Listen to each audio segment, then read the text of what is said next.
The advice you gave to white collar criminals on Stephen Colbert it's not going to cut the mustard. I know you said the white collar criminal needs to bring a lot of commissary money, and I know you were put on the spot with Colbert, so I'm going to give you a second to think about it.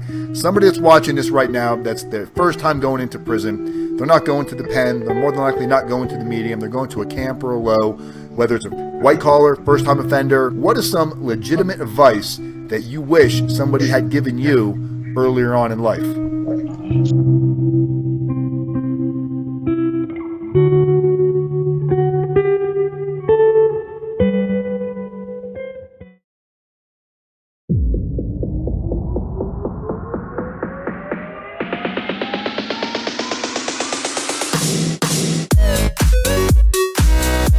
Somebody's going to read this book. If somebody was going to take one thing away from this book, what do you think it is that they would get out of reading your book? What's the one thing that you feel everybody takes away from this? That no matter what you go through in this life, that you can overcome whatever challenge, whatever obstacle is facing you. You know, I've sold that book to people from all walks of life. So like you said, it's just not about being incarcerated physically. It's about being able to free ourselves from the mental, emotional, and those type of prisons that we might find ourselves in, the addictions and the limitations that we put on ourselves, and how we can open up those cells and live the best life that we can possibly live. You know, that's pretty much. And also, and I tell guys this all the time, and women, it's not a matter of how much time you do, it's what you do with the time that's important. That makes me feel better about my 13 months, Randy. I'm not going to lie. No, I'm serious, man. No, I'm serious, man. You know, time is your life. Time, no matter where you are, you're still alive. So you have to use that time to the best of your ability to be the best person that you can possibly be. I mean, you only got one life. So let's talk about what's different and what's the same. Before you went to prison, you were a hustler. You were hustling crack and cocaine, and you were in the game. Now you're out of prison all these years later. Are you still a hustler, Randy? I'm still hustling, baby. I'm a hustler. I'm a still hustle. I keep my hustle shoes on. So is it bad to be a hustler? Is that absolutely a negative thing to be a hustler? No. See, that's the thing. People have allowed society to make the term hustle or make it as a bad negative connotation. But a hustle is the thing that you do, that you love to do, and that you would Tell do. People, what is it that you love to do now? What are you hustling right now? I love to get out and I love to sell books, man. Where are you selling these books at, Randy? I sell that book on the streets of New York every day, man. On the streets of New York. Now, what does that mean? On the streets of New York every day. How are you selling this book? To people that have never been to New York City before, that have never ridden on a subway or a train before, tell us how you're selling these books, Randy. I go out every day with like about 25 books, and I get on the New York City subway, and I tell people about the book. I share a little bit about my story with the people, and I'm able to sell 20 to 30 books a day to people who like to hear stories about people who overcame adversity, who were able to face the challenge of change, who were able to turn their life around. I've sold my book to people from all walks of life, from everywhere on pretty much every country, because New York is the tourist capital of the world. So my book is in Germany, my book is in France, my book is in Africa, my book is in China. I can show you pictures that you wouldn't even believe about people who have bought my book. But also it's something that was always in me, to be able to be an entrepreneur. What I'm doing now is no different than what I was doing before. It's just legal, and it's something that I'm able to stand behind and feel proud of. So you harnessed this gift that was passed on. I'm going to imagine it was passed on from this woman right here on the back of your book. I'm going to take a wild guess. Is that your mom before and after right there? That picture, the picture in the blue is when she used to come see me. That's the before picture. And the one with me in the suit and the tie, that's the after picture. So she used to come see me when I was incarcerated, and she was with me when I was getting the award at the ceremony. So she seen me at my worst. Now she's seeing me at my best. So this woman that's so amazing to you installed the hustler in Randy that was allow him to reharness this energy that he had as a young youth. Instead of putting drugs on the street, he's putting positive wisdom on the street. How many people do you think read this book that possibly it caused them to change their thoughts and patterns? Oh man, listen, I get letters from, hardcore guys in the penitentiaries telling me how that book has changed their life. I don't have to lie, period. I'm on the subway sometimes, and I might even see a young man who his father or his mother might have bought the book for him. And when he sees me, he said he's read, they tell me they read my book and how the book changed their life, made them go back to school. Some got a job, some stopped gangbanging. I've had people literally tell me that those books have changed their life.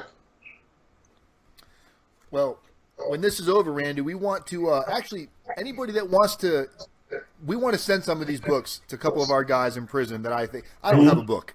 I've got a YouTube channel, and unfortunately my YouTube channel doesn't reach the prison system. So I would like to do the next best thing, and I would like to send your book to at least 10 of our, not just clients, people that are in prison. We've got a lot of guys that are on our program that aren't clients of ours. People that have zero money to their name. They don't have anybody out there to support them on the outside. So I would like to send 10 books. What's this book cost right here, Randy? What's the cost of this book? The book is $15. $15, guys. These books are $15.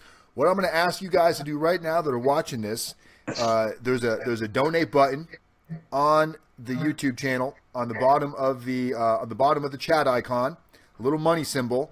Anybody that donate, we're going to go ahead and purchase 15 of these books today from Randy, but anybody else that purchases the book will also match that purchase and send those books out to people as well. So we'd like to see a few of these books go out. So if you guys want, hit that donate button. And what do you do with this money, Randy? I'm assuming you dump it back into purchasing more books. Purchase more books. It allows me to go out and speak sometimes, to be able to travel and, get in front of young people and give them some lessons about the consequences of making bad choices. I have my company, Reentry Strategies, where we create reentry content, materials, and programs, stuff like that. So basically, I'm just pouring the money back into being able to help and be able to put a positive message out there and live good, man, and live my life, and help people as I go along. So what is the best way for people to reach out to you, Randy? I know we've got a lot of information on you, and it's all here in the description on the YouTube channel and the description on Facebook. What is the absolute best way for people to contact you, to reach you, to learn more about you? They can learn more about what I'm doing on my website. My personal website is Randy Kearse, www.randykearse.co, RANDYKEARSE.co. They can learn about my company, Reentry Strategies, where you'll find information about the workbooks. Show them the workbook if you don't mind. Show them the workbook, the journal, and all of those. They can find out about my programs. So tell us what the difference between this book is and this book. Okay, now the first book that we were talking about earlier, that's my personal story. That's my journey. That's me telling people and sharing people about my journey. The workbook is a guide to help people and walk people through the process of change and how they can literally use that book in order to work themselves and work on themselves while they're incarcerated. It's over 52 chapters, and there's questions and answers after every chapter. There's exercises. There's a vocabulary building tool. Everything that a person needs while they're incarcerated, especially while they're incarcerated, to get their life together, that workbook right there, that's what they need right there. And it brings people face to face with their own personal truth in a way that can make them the best possible person. They can find me at randykearse.co. They can find the workbook and the journal and the other book as a package at my company, Reentry Strategies, www.reentrystrategies.com. Do we have the Reentry Strategies website, Chess?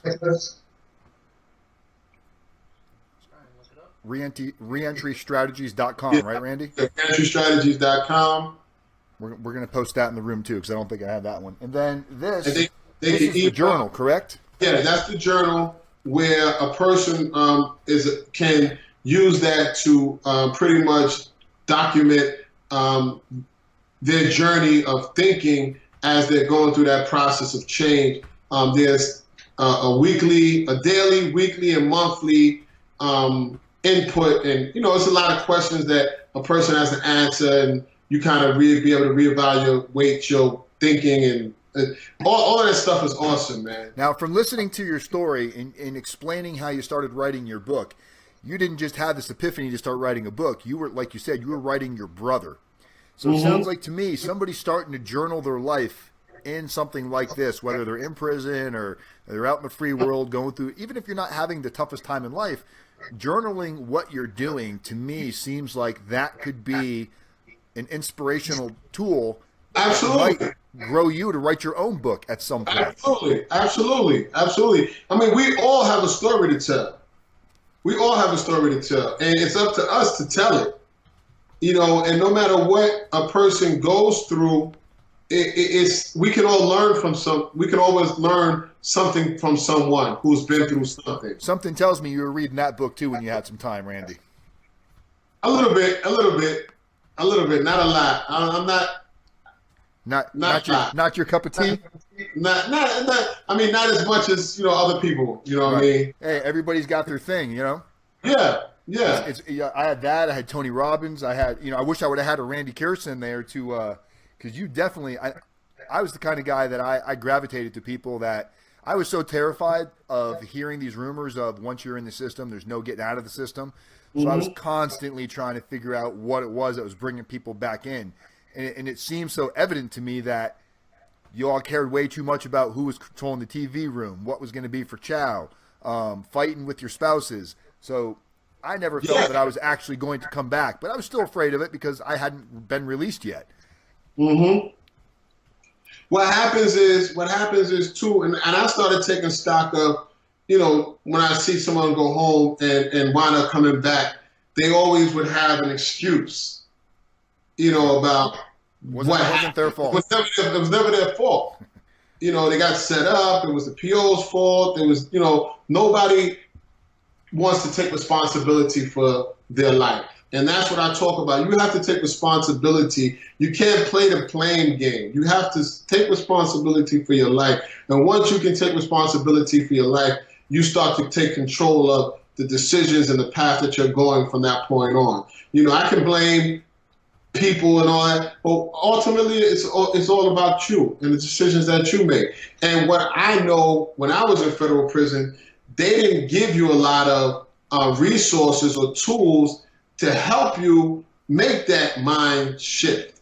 They didn't help you prepare for you to get out. And a lot of correctional institutions are not giving people the necessary or the right tools and resources to really help them prepare for getting out. Right. I mean, if you got a guy that's doing 20 years, 30 years, and he don't know what he's going to do 6 months before he get out, I mean, that's a problem. So you got 650,000 people being released from prison every year, from county jails, prisons, and the whole nine, and a third of them are going back in the first 3 years, or 60% are going back in the first 3 years. I mean, there's something wrong with that, dog. There's something wrong with that. There absolutely is, but I think what you did that was different was, like, here's a good question to ask you. When do you think the proper time to start preparing for your release from prison is? Day one. Day one. Day one. Day one could mean different things. In your situation, day one, the day you got arrested, a lot of these guys that are watching this video right now are still out on pre-trial. To me, this is the point in time where you start investing into yourself and investing into your time to start prepping for that release. I feel like, for me, it took me half of my sentence to start making that transition. But had I started from when I first got into the system, I might have got a lot more accomplished during that period of time. You know what I'm saying? You just would have wrote a few more books on top of your books. Yeah, pretty much. You know what I'm saying? There ain't no telling what I could have done. So, but the advice you gave to white collar criminals on Stephen Colbert, just it's not going to cut the mustard. I know you said the white collar criminal needs to bring a lot of commissary money, and I know you were put on the spot with Colbert. So I'm going to give you a second to think about it. Somebody that's watching this right now, that's their first time going into prison. They're not going to the pen. They're more than likely not going to the medium. They're going to a camp or a low, whether it's a white collar, first time offender, even a nonviolent sex offender that was going in for child pornography. I know we all have our views and thoughts on that, but what is some legitimate advice that you wish somebody had given you earlier on in life? I would say, work on yourself while you're incarcerated. Look at your life. Figure out what you need to do to become a better person, and create some goals for yourself while you're incarcerated that you want to work on while you're incarcerated, but you want to implement when you get out.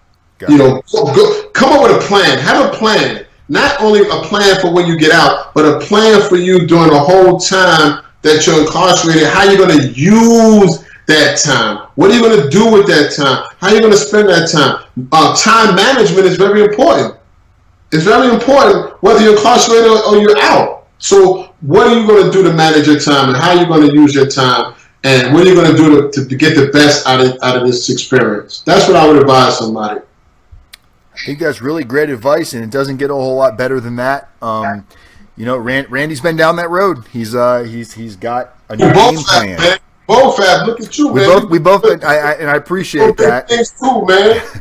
And I do appreciate it. And what I tell everybody is that I really think you need to focus on owning. Look, I'm not going to say somebody didn't tell on you or somebody told on you. That's neither here or there. Mm-hmm. At some point, most of us that go into the system, we put ourselves into a situation that probably could have been avoided. Mm-hmm. I put myself into a situation where I allowed myself to get told on. Randy may have put himself in a situation where he allowed himself to get told on. It's the truth. No, it's the truth. And that's the important factor to take away from this is what are you going to do different next time? And Randy nailed it when he identified this in prison, and he identified the mentality and the thought process, and he started just doing the opposite. It's really that simple when you really get down to it. If you're not 100 totally percent innocent, then like you said, there's something that you've done somewhere down the line that puts you in a situation that this was the accumulation, the consequences of those choices, those decisions, of those behaviors. Unless you're totally innocent. If you ain't innocent, and I don't want to hear you innocent, but we don't see that too often. Yeah, I'm talking about innocent. And those consequences just keep stacking. The parents, the death of family members, the children you're leaving behind, the amount of weight you're putting on taxpayers. I mean, the consequences are inevitable, and identifying those and what you can do different next time is really what's going to separate people that deal with this the right way, that process this the right way. Being a prison consultant, we're not here to tell you how to not get beat up and how to avoid fighting in prison. You guys aren't going to be dealing with that. That's what you go back in the day. That's what Randy could have prepped you for. People that are watching this, that's not what you need to worry about. What you need to worry about is how you're going to deal with your family, how you're going to process this, how you're going to maintain family ties, how you're going to grow. What are you willing to do to make sure that you're not put into a position like this again in the future? And that's what we try to get to people. Things like this. That's why we had you on here, Randy, is we started off explaining your whole story from start to finish, because there came a point where without you going through the journey you went through, stuff like this never would have been created for so many people. Over 80,000 copies sold, and the majority of them sold by Randy putting his God-gifted talent back into the street, but instead of peddling drugs, he's pushing these books on people that give them something to grow with. So Randy, I appreciate you coming on the show, my brother. If there's anything you ever need, we would love to have you back on the show. Like I said, we got Chrome Vending. Chrome Vending's one of our buddies. He actually spent about 17 years in the federal system. He's on here watching you right now. And hey, what's going on, bro? Another success story, man. He's never turned back. He's got a vending machine business. He's doing the right thing. So it's you don't have to allow this experience to define you. on a negative way. It can absolutely define who you're going to be by learning from these mistakes. So I appreciate you coming on. I love what you're doing. Can't wait to see you again real soon. We're going to be purchasing a bunch of books from you here that we're going to be sending out to people. So I'm going to get some core links information for people, find out who we're going to send the books to. So within a couple days, Randy, we're going to order some books from you. And I appreciate it. I appreciate you, man, and thank you. And keep doing what you're doing, man, and helping people, man, so they can get through this situation and come out and put that thing behind them, man. That's so. Absolutely. All right, guys, don't forget to go check out Randy. We've got all of his social media, all of his websites. It's all in the description of this video. It's also in the description on the Facebook page. Don't forget, Wednesday, we're going to have Hunter Moore live with us. Hunter Moore is the revenge porn king, who is at one point known as the most hated man in America for the websites that he created, where he was basically putting footage from other... You took you and your girlfriend made a video together. You and your girlfriend broke up. You own that video. You decided to put her on blast, and you posted this information on his website. It goes viral. Well, that was Hunter Moore. He went to prison for a lot of this. He's going to be coming back with us to tell us how his prison experience changed his life and what he's doing with his life right now. And he's going to be with us Wednesday at 5:30 p.m. Pacific time, 8:30 p.m. Eastern time. Don't forget to subscribe to our channel, RDAP Dan. Also, tap that bell to get notifications. Don't forget to text the word YouTube to 76626. That will put you on our live notification list. We've got CJ in the back. He's on the he's over on the mixing board, making all the magic happen behind the scene. So, all right, guys, I appreciate it. Everybody have a great week. I will talk to you soon. Peace. Love everybody. Every day is a new day. People helping people. Community is method. Talk to you all real soon. Later. Take it.